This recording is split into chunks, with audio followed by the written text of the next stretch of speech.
그리 시냇가에 숨으라, 이런 제목으로 말씀을 나누고자 합니다. 우리 자주 이제 뉴스 같은 곳에서 접하게 되는 이 블랙스완이라고 하는 표현이 있어요. 사실 말 자체가 모순적인 말이죠. 블랙인데 어떻게 백조가 될 수 있겠어요? 검은 백조. 이거는 도무지 예상치 못한 일이 갑자기 발생하는, 전혀 생각지 못한 일이 어느 날 느닷없이 발생해 가지고 큰 국가를, 그 사회를, 그 회사를, 개인을 위기로 몰고 가는, 이를테면 코로나19 같은 것이 누가 예측이나 했겠습니까?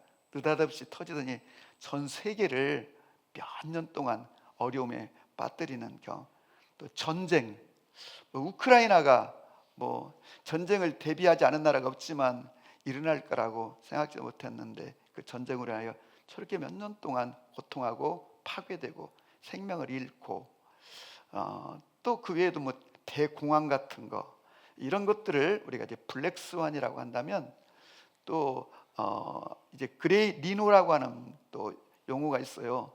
이제 회색 코뿔소라는 뜻이죠. 코뿔소가 얼마나 몸집이 거대해요.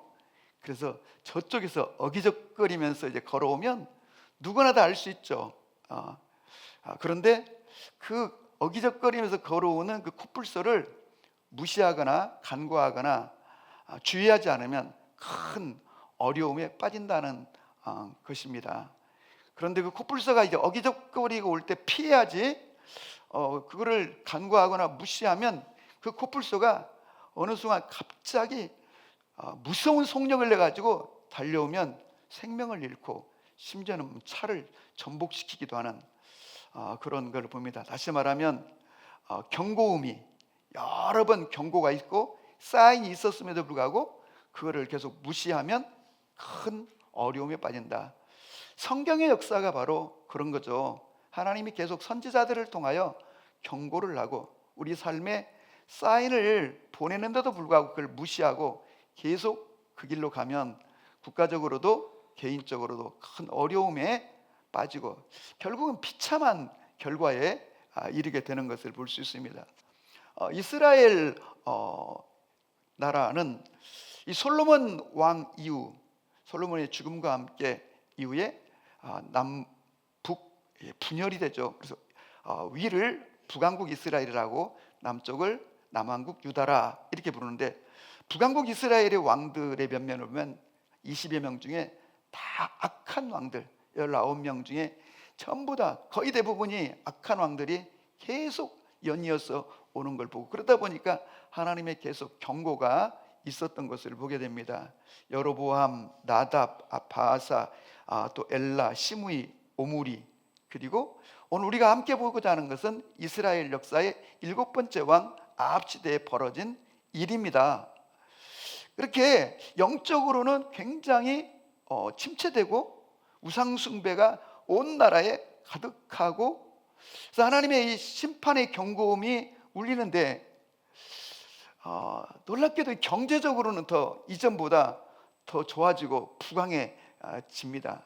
그러니까 더욱 이 하나님의 경고음을 무시하게 되는 거죠.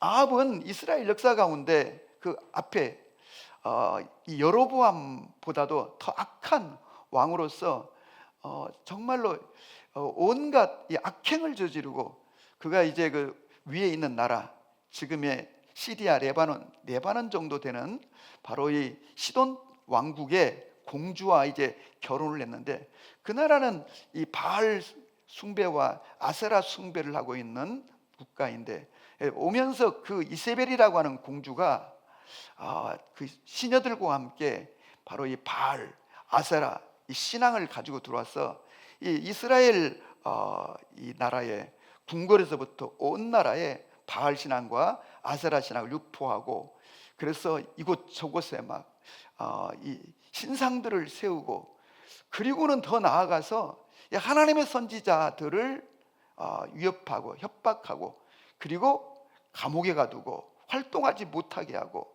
막 이런 무시무시한 일들과 이 아합 왕의 악행들이 막 계속 연달아 있을 그때에 하나님께서 엘리야라고 하는 선지자를 보내서 아합 왕에게 경고하는 이 심판의 예언을 우리가 오늘 본문에서 방금 읽어 보았습니다. 정치적으로 너무도 살벌하여 누구도 예언 활동을 하지 못하고 있던 그런 시대에 어찌 보면 그야말로 무명의 선지자 시골뜨기 바로 이 엘리야를 아합 왕에게 보내 하나님의 심판이 이제 펼쳐지게 된다고 경고합니다. 근데 그 하나님의 그 심판은 무섭죠. 다시 이 엘리야를 통하여 하나님의 말씀이 선포되기까지는 비도 이슬도 수년 동안 내리지 않을 거라고 하는 무서운 그런 심판의 예언을 선포하는데, 이 엘리야는 주전 약 9세기에 활동했던 선지자입니다. 아합 왕 때부터 아하시야 왕 때까지 북이스라엘을 중심으로 활동한 사람인데, 이 엘리야 하면은 우리가 잘 아는 것처럼 선지자의 대표입니다.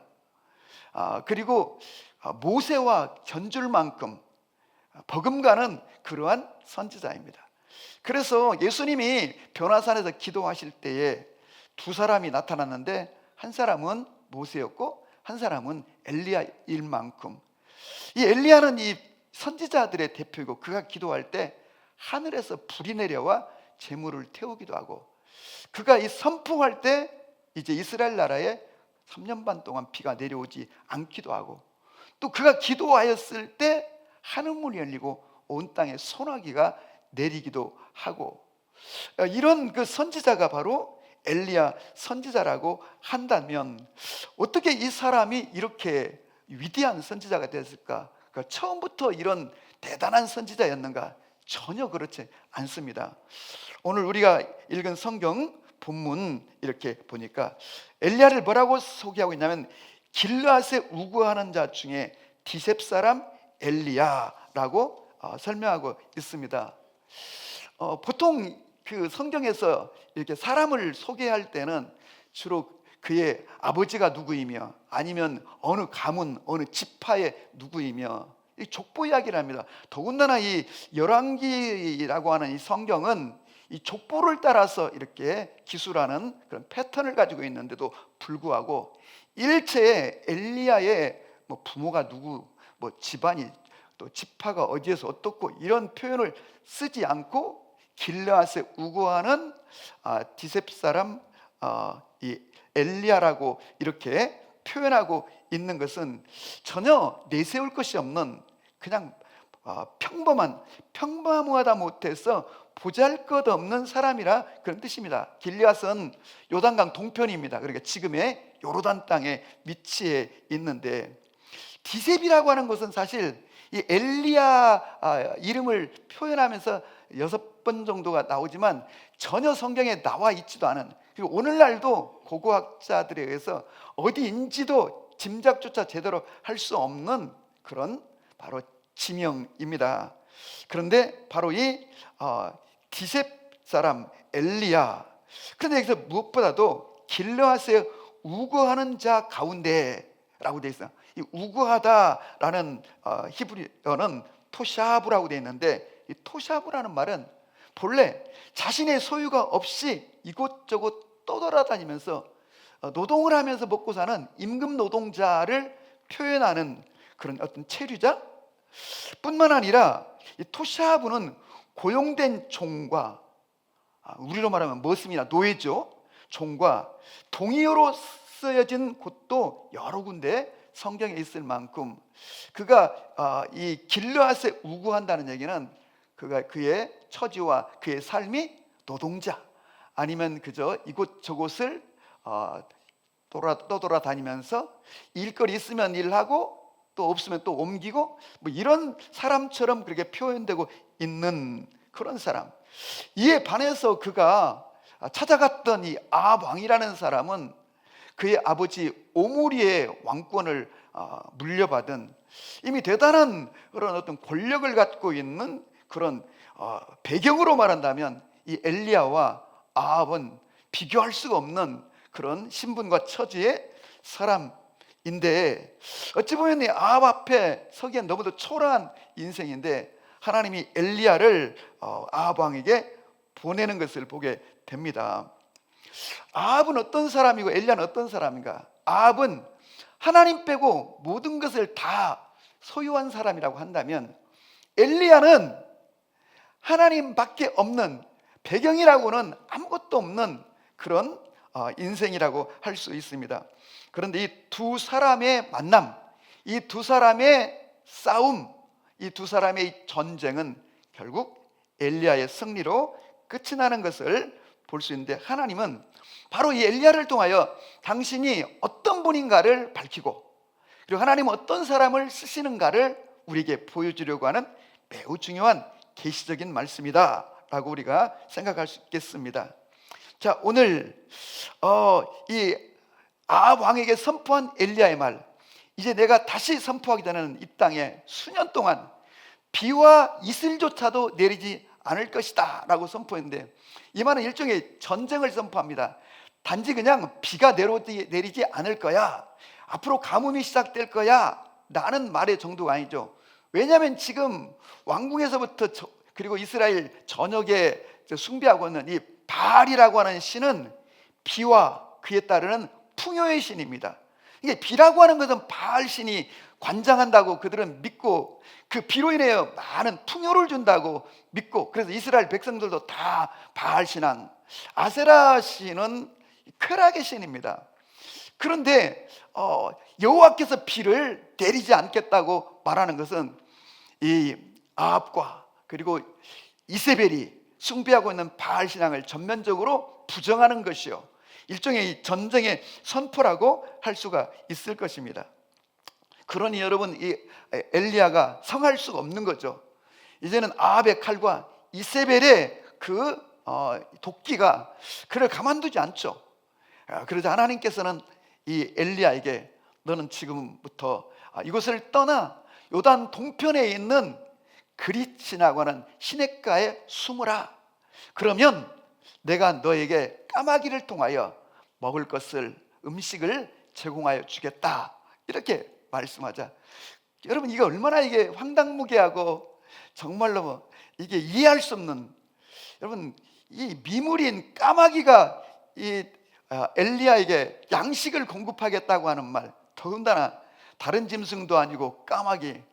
여러분 우리나라도 까마귀를 굉장히 부정적으로 이해하죠. 그래서 우리 이 까마귀 노는 데에 백로야 가지 말라 뭐 이런 말도 하고, 우리가 자꾸 이렇게 까먹으면 까마귀 고기 먹었느냐라고 얘기할 만큼 이 부정한 동물로 그렇게 이해하는데, 그렇게 까마귀들이 깍깍거리면은 사람이 죽을래나 뭐 이렇게 그런 우리 문화도 있고, 근데 이스라엘 나라는 까마귀를 부정한 짐승으로 아예 성경에 규정하고 있습니다. 그래서 먹지도 말라고 하고, 그리고 까마귀라고 하는 놈이 사체를 뜯어먹으며 사는 그러한 이런 부정하고 불결한 동물인데, 그 까마귀를 통하여 이 엘리야 선지자의 먹을 것을 공급해 주겠다고 하는 이 말, 그럼에도 불구하고 엘리야는 두말 않고 하나님의 말씀에 순종하여 요단을 건너 그리 시냇가에 숨게 됩니다.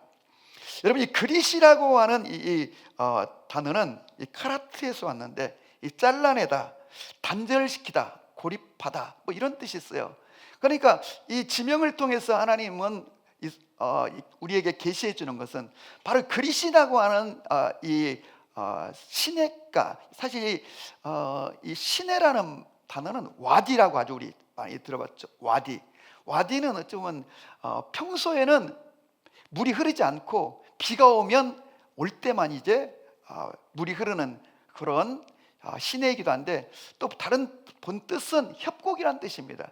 그러니까 하나님께서 바로 이 그릿이라고 하는 단절하고 고립되고 잘라낸, 다시 말하면 하나님이 이 엘리야를 이 사회로부터, 사람들로부터 고립시키고 단절시키는 장소에 들어가라고 그에게 명령했다고 우리가 해석해 볼 수가 있는 것입니다. 그리고 이제 엘리야는 지금 예언 활동 선지자로서의 지금 처음 등장하고 있는 중입니다. 앞으로 이 엘리야가 위대한 이스라엘의 역사를 이끌어가는 선지자가 되는데, 그런 선지자가 되기 위해 하나님이 엘리야를 준비시키고 훈련시키는데 어디에서? 바로 이 그리시네가에서 준비시키고 훈련시키는 것을 보게 되고, 이 엘리야는 이곳에서 어느 기간 동안 머물러 있었는지 알 수는 정확히 없지만은, 그러나 이곳에서 그가 하나님을 만나고 하나님의 음성을 듣고 하나님을 경험하는, 그래서 하나님의 선지자로 여기서 새롭게 거듭나는 그런 시간인 것을 우리가 보는데, 이를테면 종교개혁자 루터가 이 캐톨릭에 대하여 바꿔야 될, 고쳐야 될 개혁안 95개 조항을 비텐베르그 성당 문에 붙이고, 이것이 이제 문제가 되어 가지고 교황으로부터 이 보름수 회의에서 파문을 당하죠. 파문을 당하고 그가 이제 어찌 보면 그 나라 밖으로 떠나라고 하는, 그야말로 추방 명령이 떨어졌을 때, 그의 생명조차도 위급한 상황에 있을 때, 우리가 잘 아는 이 비렐름 3세가 그를 자기의 성에 이렇게 보호해 주는 그런 일이 있었습니다. 비렐름이 이제 프리드리 3세죠. 프리드리 3세가 이 마르트부르크라고 하는 성에 2년 동안 이름도 바꿔가지고 은밀하게 그를 보호해 주는 시간, 한 2평도 안 되는 조그마한 방에서 이 루터가 무엇을 했는가? 그 시간을 거저 보내지 않고 그 속에서 성서를 번역했습니다. 그래서 헬라어로 된 이 신약 성경을 독일어로 2년 만에 번역하여 이 종교 개혁이 완수될 수 있는 매우 중요한 시간을 보내게 되었는데, 그런 것처럼 하나님께서 바로 이 엘리야에게 이 그리시네가에서 그를 아침과 저녁에 이 까마귀로부터 떡과 고기를 공급받으며 하루하루를 지내면서, 여러분 이것도 하루 이틀이지, 매일 똑같은 상황 속에서 달라지지 않는 지루한 삶 속에서 친구들도 만날 수 없고 가족들도 만날 수 없는 고립된 장소에서 그가 할 수 있는 일이 무엇이겠어요? 모르긴 해도 하나님을 바라보고 하나님께 기도하는 시간을 많이 갖지 않았을까라고 생각해 보는 것입니다. 그런데 중요한 것은 바로 이 그리시네가에서 이 엘리야는 놀라운 체험을 하게 되는데, 그것은 바로 이스라엘 백성들이 광야에서 40년 동안 하나님이 아침과 저녁에, 아침에는 만나를, 저녁 때에는 메추라기를 공급하여 매일 하루도 빠지지 않고 그들에게 양식을 공급하여 40년을 지낼 수 있도록 하는 이 놀라운 이 하나님, 이 광야에서 이스라엘 백성들을 인도하시고 먹이시고 보호하신 그 하나님을 이 그리시네가에서 경험할 수 있게 되었다고 하는 것입니다. 그래서 그리스는 하나님을 만나는 장소요, 그리고 하나님을 경험하는 장소요, 그리고 자기 자신을 성찰하는 장소, 그래서 자기를 성찰하고 겸손해지는 장소, 그리고 나의 생명이 오직 하나님께 걸려 있다는 믿음을 갖는 그런 장소, 이곳에서 이스라엘 백성을 40년 동안 광야에서 이끄신 하나님을 경험했다는 것은 이 엘리야에게 특별한 경험이었는데, 우리가 신앙생활하면서 여러분 하나님의 말씀을, 하나님을 경험하면서 신앙한다는 게 얼마나 중요한지 몰라요. 저는 여러분과 제가 그러한 신앙이 될 수 있기를 바랍니다. 성경에 기록된 하나님을 경험하는 것, 성경에 약속된 말씀을 경험하는 것, 이게 얼마나 중요한지. 그래서 저는 이곳 마곡 시대를 우리가 이제 열었는데, 정말 우리 사도행전교회 성도 한 분 한 분들이 이제는 하나님의 말씀, 성경이 지식을 넘어 단순한 그리고 막연한 약속을 넘어 내 삶에 경험되는, 그리고 말씀이 나에게 실제가 되는 그런 신앙으로 나아갈 수 있기를 주의 이름으로 축복합니다. 아멘. 저에게는 이 열왕기상 17장 1절에 7절의 말씀이 특별한 사연이 있습니다. 1993년도, 그러니까 제가 결혼을 하고 한 3개월쯤 지났을 때, 저는 수원에 있는 교회를 사임하고 이제 논문을 마무리하기 위해서 모든 사역을 내려놓고 시골 저희 어머니, 형님과 사시는 어머니 집에 이제 들어가 1년을 지나게 됩니다.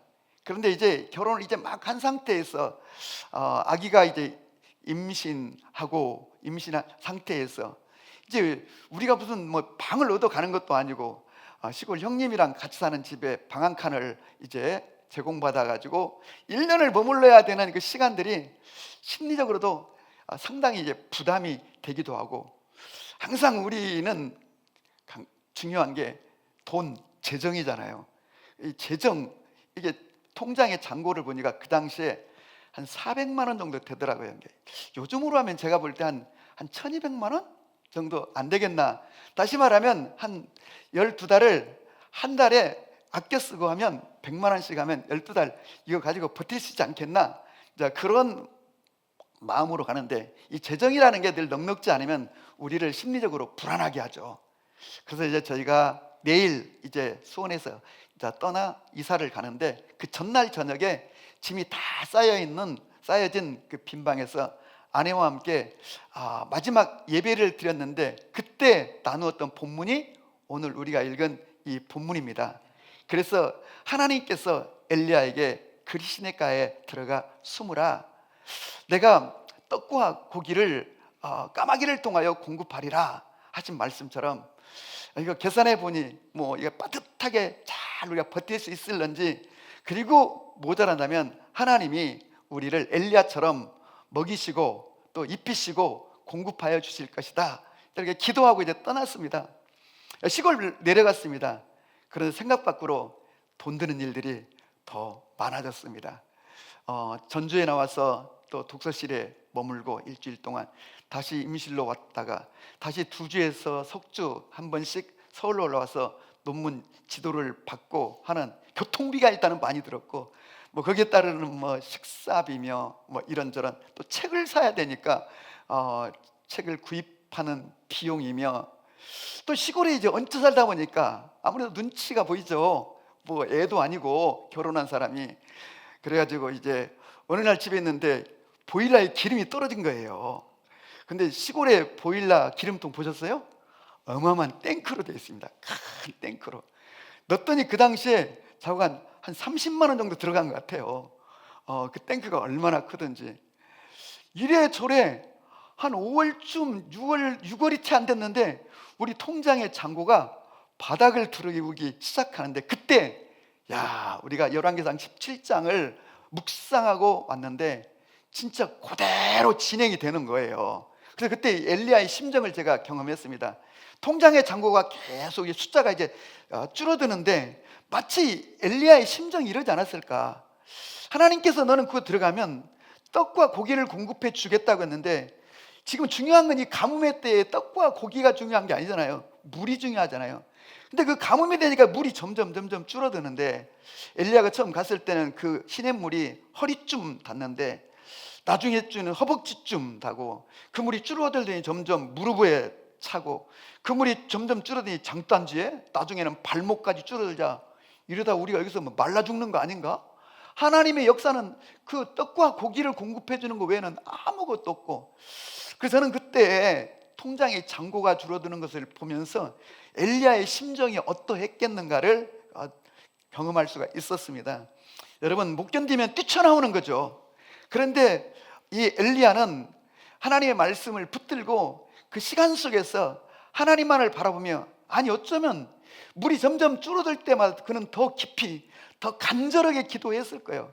그러나 달라지는 건 없고, 그런 중에도 그는 믿음을 잃지 않고 끝까지 하나님의 말씀을 붙들고 기도할 때 하나님께서 그에게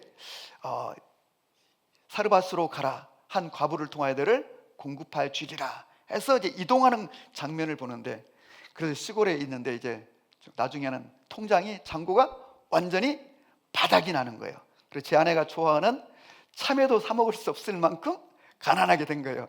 근데 놀라운 건 이제 그때부터 이제 여름이 왔는데, 진짜 저희 동기들이 여름 휴가 뭐 이렇게 이곳저곳 여행하다가 제가 이제 그곳에 있다는 소식을 듣고 찾아와 가지고 이제 돈을 조금씩 주고 가는 거예요. 얼마나 고마운 거예요.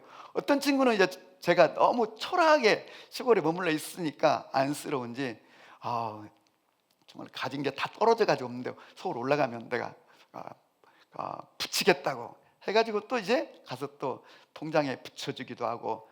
자, 그러면서 진짜 이 엘리야에게 이 까마귀를 통하여 아침과 저녁으로 공급해 주는 것처럼 주님이 이렇게 공급하시는 거예요.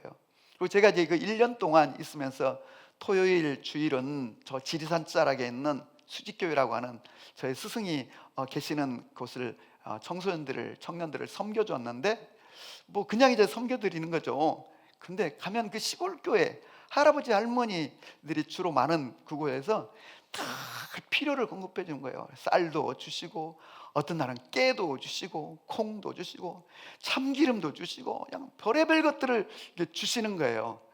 그래서 지날 수 있게 해 주시고, 그래서 시골에 출산도 하고, 또 올라올 때는 또 사역할 때 입으라고 그 시골 교회에서 말이죠, 양복도 맞춰주시고 차후간.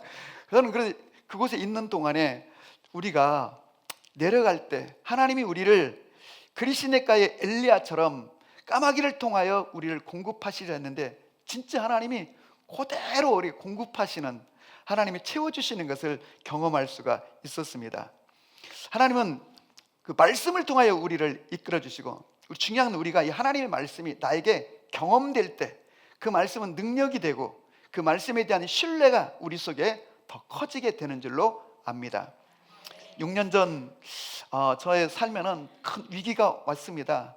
그래서 저는 한국을 떠나서 저 조지아 우리 장빌리 선교사님이 있는 센터에 머무르기 위해서 저 자신을 돌아보기 위해서 이제 떠났습니다. 2000년 3월 8일 비행기를 타고 이제 폴란드에 있는 바르샤바 공항을 거쳐서 조지아에 있는 트빌리시 공항으로 가야 되는데, 여러분 불과 한 10여 시간 남짓 되는 그 비행기를 타고 가는 중에 전 세계적으로 특별히 대한민국에 이 코로나가 막 무섭게 폭발을 해가지고, 제가 이제 트빌리시 공항에 딱 내렸는데 쭉 여권 검사를 하는데 제가 한국에서 왔다는 이유로 짐도 내리지 못하게 하고, 그리고 바로 폴란드 바르샤바 공항으로 돌아가게 하는 거예요. 그래가지고 어쩔 수 없이 다시 선교사님하고 연락해서 내 평생에 존재하는지도 잘 알지 못하는 아르메니아라고 하는 인접 국가로 이제 들어가기로 하고, 이제 비행기를 타고 딱 예레반 공항에 내렸는데, 예레반 공항에 내리자마자 또 그 나라도 막 이 코로나가 막 폭발해가지고 공항을 폐쇄하고 모든 육로 국경을 다 차단하고 심지어는 통행도 못하게 해가지고 이 아르메니아에 갇히게 되었는데 움직일 수가 없는 거예요. 통행도 어려운 거예요. 근데 하나님께서 그곳에 계시는 이 국립대학교의 교수로 계시는 박희수 교수님, 또 박찬수 태권도 관장님, 한국인이 통틀어 그 나라 전체 10명이 안 되는 나라에서 우리를 이제 보호하시는데, 저의 사정과 형편을 다 있는 그대로 설명해 드렸더니 우리를 긍휼히 여기시는지 불쌍히 여기시는지 우리를 위로하시려고 진짜 이 그리시네가의 이 엘리야에게처럼 매주 토요일마다 우리 사모님께서 이 사실리라고 하는 이 들녘에서 자라는 야생돼지를 구워가지고 제가 그걸 좋아한다고 한 주도 안 빼놓고 6개월 동안 매주 고기를 준비하고 한국 음식을 준비하고 과일을 준비하고, 그래서 매주 아르메니아 전국을 중요한 데를 소풍을 해가지고 저를 위로하고 격려하고 그러면서 보냈는데, 제가 이제 이 체류 비용을 줄이기 위해서 어디로 갔냐면 아르타샤트라고 하는 저 시골 작은 마을로 갔는데, 거기가 어디냐면 바로 이 터키와 아르메니아의 국경에 있는 그 성경에 나오는 아라랏산 5137m 만년설이 가득한 그 성경에 나오는 방주가 머물렀던 바로 아라랏산 바로 밑에 동네에서 제가 이제 지나게 되었는데, 정말 하나님께서 그곳에서 먹이시고 입히시고 보호하시고, 그래서는 오늘 이 본문의 말씀을 보면서 정말 하나님의 말씀은 실제라고 하는 것, 무엇보다도 제가 6개월 머물러 있는 동안에 한국에 떠나기 전에 그 세계적인 예언 사역자인 신디 제이콥스가 저희 부부에게 사역하면서 당신이 이제 책을 쓰게 될 것이라고 했는데, 정말로 책하고는 거리가 먼 제가 제 평생에 처음으로 그 6개월 짧은 시간에 이 메타인지에 관해서 이 책을 집필할 수 있도록 하신 것도 진짜 하나님은 얼마나 정확하시고 신실하신가를 보게 되는데,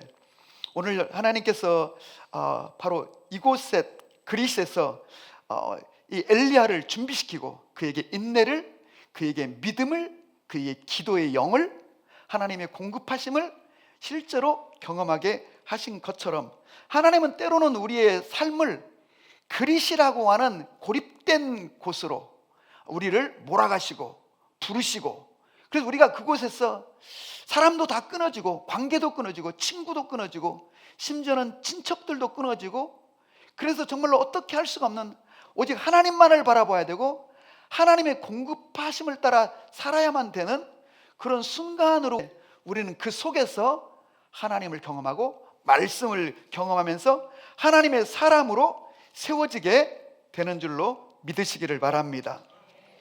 그런 점에서 이 그리스 시냇가라고 하는 곳은 하나님의 예비한 장소요, 거룩한 땅입니다. 저는 그래서 우리 지금 이 하나님이 마곡 이곳에 이 새로운 예배 처소를 주셨는데, 이 땅을 거룩한 땅으로 선포합니다. 아멘.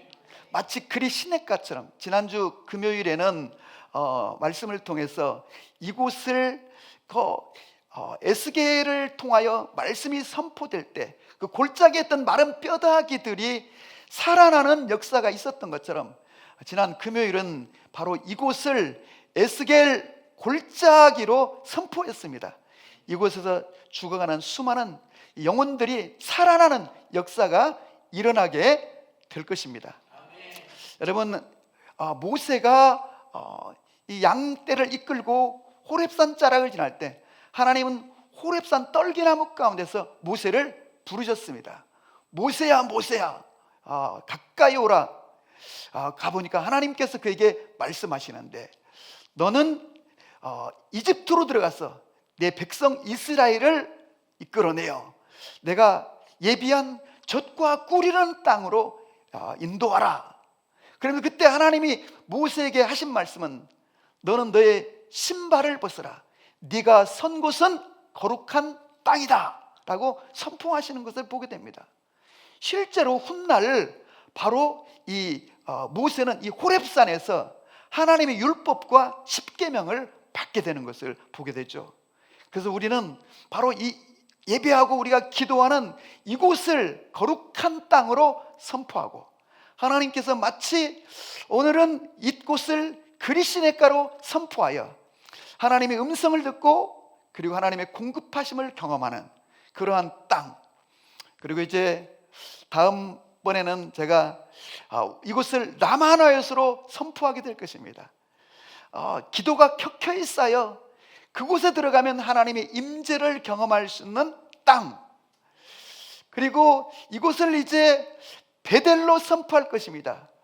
야곱이 도망가다가 베델에서 하늘로 향하는 사닥다리를 보게 되고, 하나님을 만나는 하늘로 연결되는 집, 하늘로 연결되는 문, 베델로 선포하게 될 것이고, 이곳을 120명의 성도들이 모여 약속한 성령을 부어달라고 기도할 때 불같은 바람 같은 성령이 임해왔던 마가의 다락방으로 선포할 것이고, 그리고 예수님께서 기도하실 때에 변화산에서 예수님의 형체가 용모가 바뀌었던 것처럼 변화산으로 선포할 때 이곳은 변화의 장소가 될 것이고, 그리고 우리는 또 이곳을 갈멜산으로 선포하여 엘리야가 간절히 부르짖을 때 하늘에서 하나님이 불을 내려 이 사단의 영들을 처단하고, 엘리야가 간절히 기도할 때 하늘 문을 여시고 비를 내렸던 갈멜산으로 선포할 때, 그래서 우리는 이곳을 하나님의 성지로, 하나님의 땅으로 선포할 때 이곳에 하나님이 성령의 임재를 주시고 기름을 부어 이곳에서 하나님의 영광을 드러내실 줄로 믿습니다. 그래서 저는 우리 이 사도행전 공동체가 이 하나님의 말씀이 지식을 넘어 실제가 되는 교회, 그리고 말씀이 그대로 역사하는 교회, 말씀을 경험하는 공동체가 되는 놀라운 일들이 일어날 수 있기를 바랍니다. 하나님이 하필이면 부정한 짐승인 까마귀를 통하여, 사체나 뜯어먹고 사는 이 까마귀를 통하여 엘리야를 공급하셨을까? 그것은 하나님께서는 이렇게 부정하고 쓸모없어 보이는 까마귀를 통하여 역사하시는 것처럼, 그리고 조상도 그리고 족보도 없는, 내세울 만한 것이 아무것도 없는 디셉 사람 엘리야를 통하여 일하시고 역사하시는 것처럼, 그리고 그가 다음 지역 사르밧에 갔을 때도 과부를 통하여 너를 공개하리라, 보호받아야 될 가장 비참하고 가난한 그녀를 통하여 이 엘리야를 공급하시는 것처럼, 하나님은 세상 사람들이 부정하게 여기고 보잘것없게 여기고 하찮게 여기는 사람들을 통하여 일하시고 역사하는 분이심을 우리에게 보여줄진데, 이 예언의 말씀도 여러분과 저에게 지식이 아니라 실제가 되어, 내가 비록 비루한 인생이고 정말로 나의 신분과 족보가 내세울 것이 아무것도 없는 인생이지만 하나님만을 바라보면, 하나님만을 의지하면 하나님께서 엘리야를 쓰신 것처럼, 까마귀를 사용하신 것처럼 그렇게 우리의 남은 인생을 사용하시고 일하실 것을 믿으시기를 바랍니다. 아멘. 하나님이 이렇게 엘리야를 쓰실 수 있었던 것은 그런 전심으로 하나님만을 의지하고 신뢰하는 믿음을 가졌기 때문이고, 그리고 그에게 하나님의 말씀이 임해 왔기 때문에 그는 두려움을 떨쳐버리고 하나님 말씀에 순종할 수 있었던 것처럼, 그렇습니다. 여러분과 저에게 하나님의 말씀이 이미 오면 그때 우리 속에 있는 두려움은 사라지고 우리는 하나님의 사람으로 쓰임받고 하나님의 그 말씀은 우리의 삶의 실제가 될 줄로 믿으시기를 바랍니다. 결론입니다. 아무 배경이 없던 엘리야를 선지자로 부르신 하나님이 여러분과 저를 우리의 남은 때 어떻게 쓰기를 원하시는가? 그 시대의 물질의 풍요와 그리고 쾌락을 위해서 바알과 아세라 신을 섬겼던 그런 시대에 오직 하나님만을 바라보고 하나님만을 의지하며 나갔던 엘리야처럼, 오늘 이 시대에 우리를 유혹하는 그런 요소들, 이런 것들을 뒤로하고 하나님만을 의지하고 그분의 말씀에 귀를 기울이고 그의 말씀대로 살겠다고 뜻을 정하는 우리의 남은 신앙 길이 될 수 있기를 주님의 이름으로 축복합니다.